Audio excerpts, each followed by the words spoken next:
Okay, when we left off last time, we had just finished adding our elaboration onto our evidence.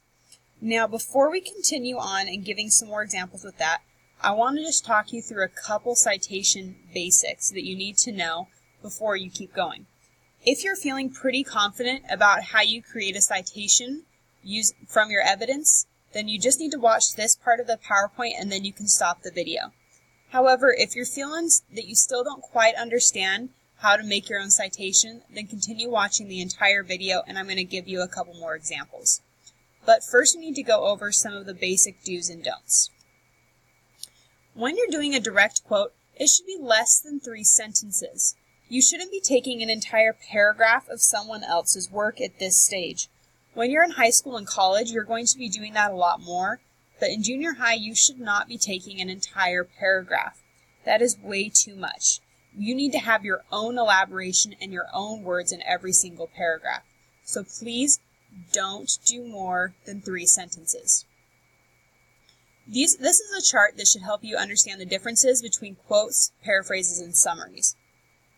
When you quote, you should use exact words and sentences and phrases from others' material, meaning you shouldn't change anything when you put it into your paper. You should have quotation marks, okay, and you should have a citation, meaning you do need to have quotation marks on both sides, and at the very end it should have either your author's last name and the paragraph number, or the title of the website and your paragraph number. Now, paraphrasing is different. Paraphrases are happening when you're using your own words for the words used in someone else's material. So you're taking it, you're reading it, you're putting it away, and you're writing down what you remember. You shouldn't be using the same phrases that the author did. That won't help you. All right, if you use their same phrases, then that becomes plagiarism. When you paraphrase, you do not need quotation marks. However, you still need a citation. You need to tell me where those words came from. If I don't know, then that's plagiarizing, because those still were not your ideas to begin with. Summarizing is a lot like paraphrasing. For our purposes, they kind of go hand in hand. When you summarize something, that's when you're taking a big amount of material, so like an entire article, and you're squeezing it down into just the main points. So you might take something that's 10 sentences and make it 3.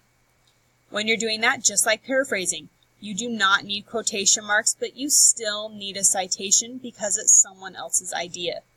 You always have to give other people credit for their ideas or their research. Okay? Don't use a source if you don't understand it. If there are a lot of big words or ideas you're unfamiliar with, don't use it. You aren't going to be able to elaborate or give your own words on something you don't understand. Also, if you don't know how it relates to your topic, don't use it.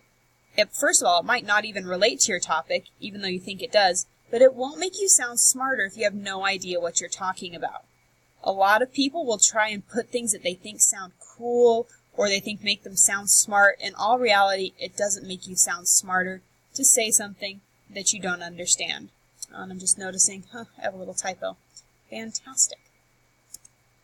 Okay, when is it okay not to include an in-text citation? Never. Okay, you always must use citations. If you're paraphrasing, always use a citation. If you're giving a direct quotation, always use a citation. Summarizing, always use a citation. And there is never a time when you should not be using a citation. Just always do it. When in doubt, give a citation. It's better to have too many citations than to end up plagiarizing someone else's work.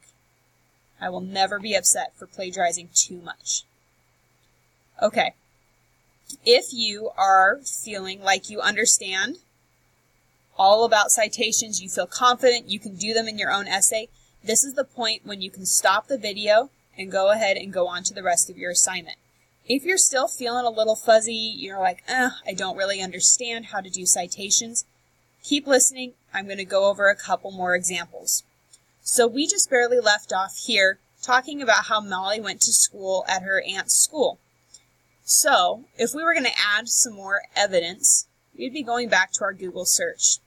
We've already used this website, and we've already used this website. So let's look at something different. We'll search down. This is a .com, so I'm not too sure about it. .com, still not too sure. But this is a .org, so it's probably safe. So let's go ahead and click on that. So historic Denver, so this is the place where she lived. Look at her house there. So this gives us all sorts of pictures and information. You see her there looking stunning. All sorts of good information. But we gave off talking about her going to school. Oh, look, 13. So this is her going to school. It says, long days, low wages, and instability characterize the lives of many in her community, including her father. One of her dreams, shaped by Hannibal's status as a major transportation hub, was to move west.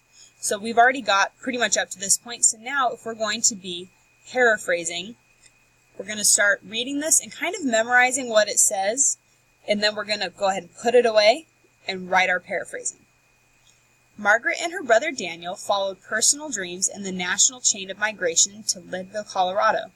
Once in Leadville, Margaret began to work at a local department store and became active in the Irish Catholic community through the Annunciation Church. She also witnessed the harsh realities many gold seekers found when they finally arrived in the Rockies, as many were forced to abandon their dreams of independence and wealth in order to make a living by doing wage labor under harsh, exploitive conditions.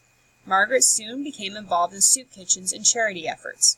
So this doesn't really tell us as much about her as this does. So she was involved in charity right afterward.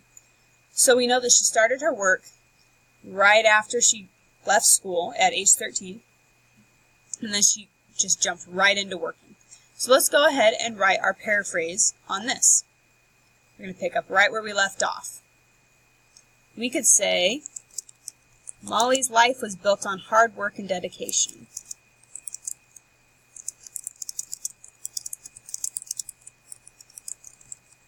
Molly's life was built on hard work and dedication. So, short and sweet, right? We could add more if we wanted to. So, but we want to go ahead and add our elaboration. But first, we need our citation, our in-text citation. So we got our parentheses here. Let's go take a look. Do we see an author? Nope, not really.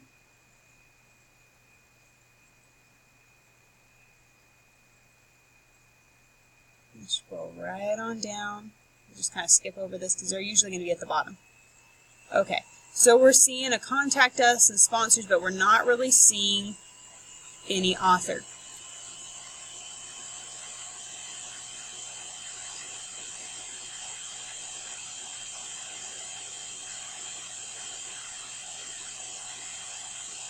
You know, I think we should include this part about her being 13, because that's kind of important. So let's just back this up.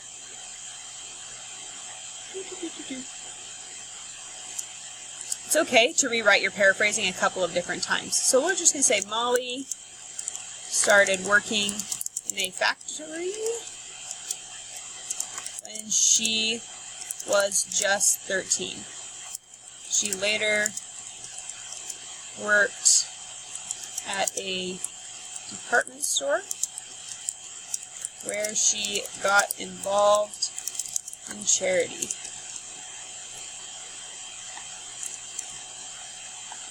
Remember, we're looking over here.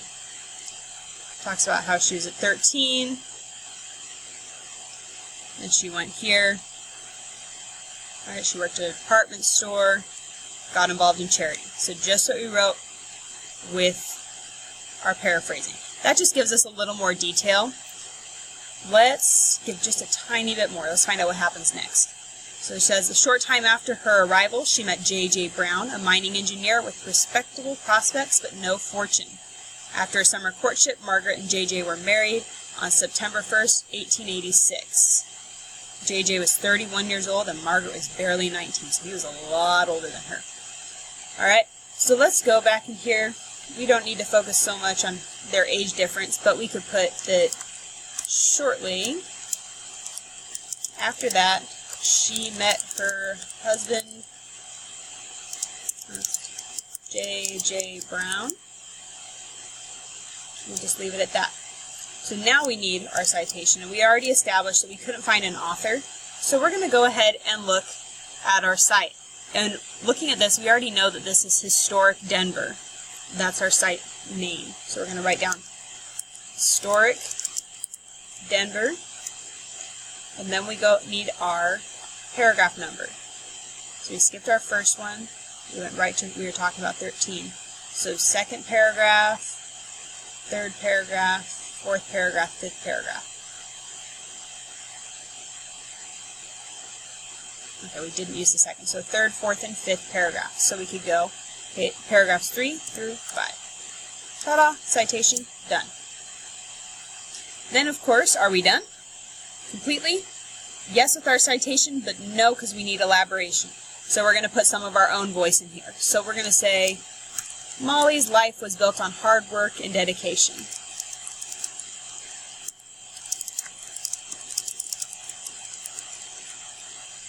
We'll say it couldn't have been easy to start working so young, but she jumped right into her adult life.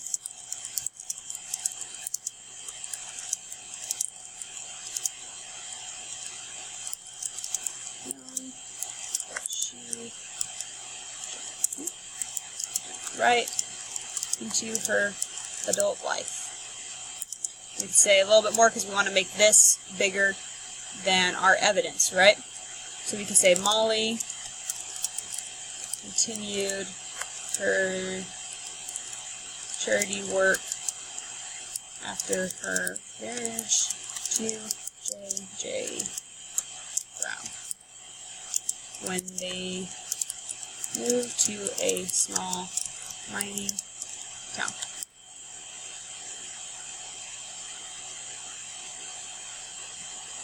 Okay, so now we're going to go ahead and look for some other sources.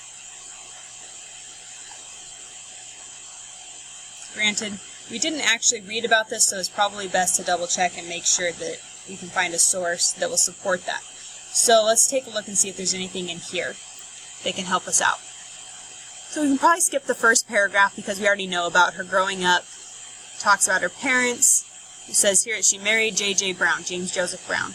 And they moved to a small community close to the mines. She helped to establish soup kitchens for miners' families and became involved with the budding western branch of women's suffrage movement. Okay, so that does support what we just wrote, so we could use this as our citation for that. So we'll go ahead and look at the top. So we already have it written down. Just check. Continue with charity work after J.J. Brown when they moved to a small mining town. Perfect. Okay, so now we're going to say, check for our author. Do we have an author? Take a second and look.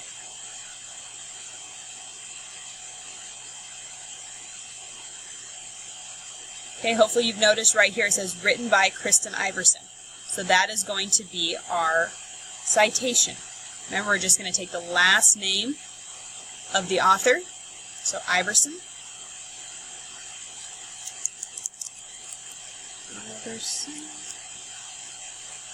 And then we need our paragraph number.